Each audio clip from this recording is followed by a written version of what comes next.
Servus Leute, hier nochmal ein neues Video. Das Auto ist ein Ford Fiesta, Baujahr, ich glaube 2014. Der kam zu uns, weil die schon in einer Werkstatt waren. Der ist während der Fahrt, hatte die Leistung verloren beim Volldurchbeschleunigen und ist dann später rechts rangefahren, hat den Motor ausgemacht, wollte ihn neu starten und dann sprang der nicht mehr an. Von der anderen Werkstatt, die Diagnose war halt gewesen, dass kein Kraftstoffdruck erzeugt wird. Der Kunde selber, der hat dann hier den Kraftstofffilter getauscht, irgendwie am Kraftstofftank hier hinten was gemacht. Geguckt, ob da hinten so eine Feuerförderpumpe ist. Das sieht man jetzt nicht, hier kommt man nicht dran.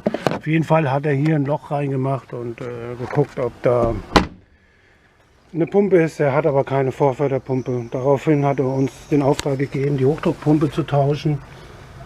Ich muss es dazu sagen, ich habe ihn noch mal kurz geprüft, selber geprüft und war dann auch der Meinung, die Hochdruckpumpe. Ich habe aber einen riesengroßen Fehler gemacht. Ich habe vorher den Fehlerspeicher nicht ausgelesen, habe mich darauf verlassen, was die Leute einem sagen. Und übrig geblieben ist dieser Fehlercode P244D, Katalysatortemperatur während der Regeneration zu hoch. Das heißt, wenn dieser Fehler auftritt, dann kann man da schnell mal googeln und mal nachlesen und ein bisschen recherchieren. Und dann bekommt man sofort mit, dass das Motorsteuergerät gesperrt wird aufgrund zu hoher Temperatur im Katalysator. Das so heißt, beim nächsten Start ist das Motorsteuergerät gesperrt. Zwar dreht der Anlasser hier bei dem Fall, aber der Motor springt halt nicht an und erzeugt anscheinend keinen Raildruck. Ich vermute mal, der Raildruck wird der Druck wird einfach rausgenommen. Ja, wir haben im gleichen Zuge dann natürlich den Zahnriemen mitgemacht, wo wir diese Pumpe gewechselt haben. Das sieht man hier, der ist nagelneu. Ja, das war alles für die Katz, so wie ich das sehe. Hätte ich vorher mal ausgelesen und den Fehlerspeicher hier gelesen, dann hätte ich auch erkannt, der kann nicht starten. Wir haben schon ein paar Startversuche gemacht, bevor wir ausgelesen haben.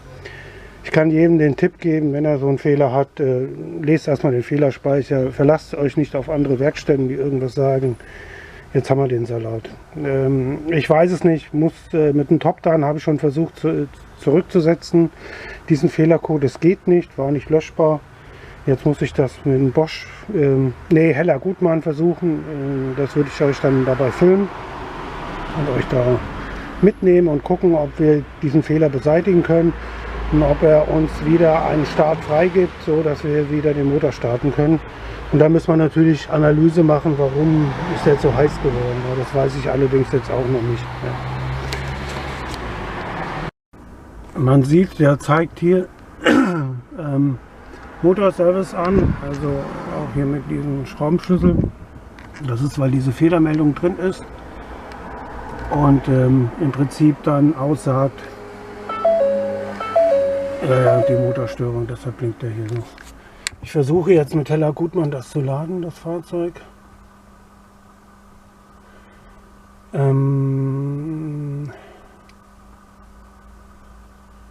Grundeinstellung zu gehen. Und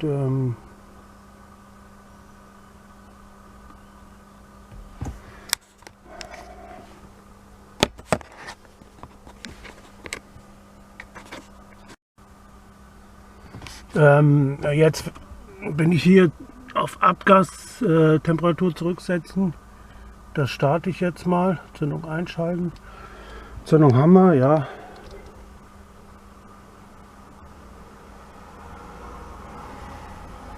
Bei 5 Sekunden Wartung. Zündung ausschalten. Ausschalten weiter. 90 Sekunden warten. Dann hoffen wir mal, dass er diese Werte zurücksetzt. Und dann können wir den Fehlerspeicher natürlich dann löschen. Und ja, schauen wir mal weiter. Ablauf kann jetzt beendet werden. Wir gehen auf Weiter. Abgastemperatur werde zurücksetzen. Ja, ein Ergebnis. Gut, dann gehen wir auf Fehlercode. Machen wir die Zündung an. Nehmen wir Motor aus.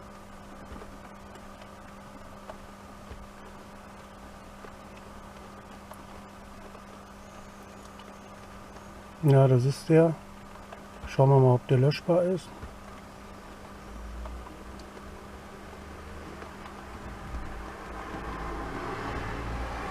Augenscheinlich ist er mal gelöscht.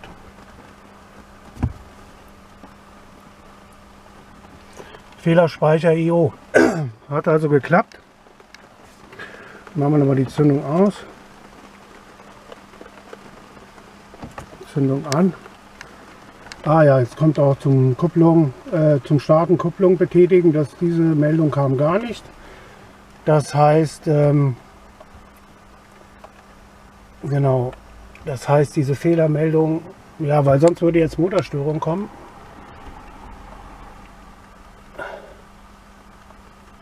Ja, Fehlerspeicher ist O.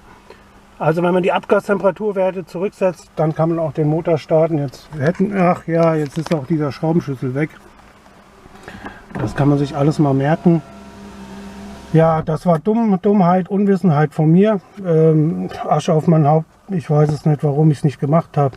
Ich habe mich einfach komplett auf die anderen Leute verlassen, was die sagen.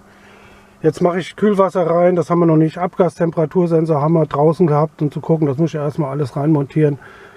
Und dann nehme ich euch gleich wieder mit und gucken, ob ich den Motor starten kann. Okay. So, wir schalten mal die Zündung ein. Er sagt Kupplung starten. Jetzt kommt die Stunde der Wahrheit. Motor läuft. Hammer frei. Sofort angesprungen. Genau, wir können auch Gas geben. Oh wei. Was eine Katastrophe. So ein Riesenfehler. Oh wei.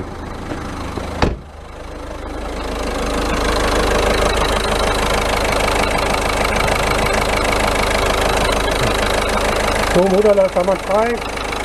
Schüttelt und schüttelt ein bisschen. Mit Kühlwasser muss man auffüllen, mit Zahnriemen, Abdeckung muss man noch festmachen, so ein paar Kleinigkeiten. Hier Luftfiltertasten, das müssen wir auch noch festmachen. Wir haben halt etliche Sachen probiert, deshalb müssen wir hier jetzt noch so, aber er läuft und das ist nicht wichtig. Alles andere spielt keine Rolle. Wie es ist, so ist es gelaufen. So Fehlern lernt man einfach, bitter, kostet Geld, aber zum Glück nicht so viel, weil die Druckluftpumpe war gebraucht, die wir geholt haben. Läuft aber schön. Das wollte ich als Tipp geben, falls ihr denselben Fehler habt, macht nicht denselben Fehler, wie ich ihn gemacht habe, sondern guckt lieber alles nach, was andere Werkstätten machen. Gut, der Kunde hat jetzt einen neuen Zahnriemen, das war jetzt vielleicht gar nicht so verkehrt. Wie viele Kilometer haben wir denn? Ah ja, 140.000. Ja, da kann man den Zahnriemen ruhig mal neu machen. Also das war zumindest nicht umsonst. Ja, alles andere war leider umsonst.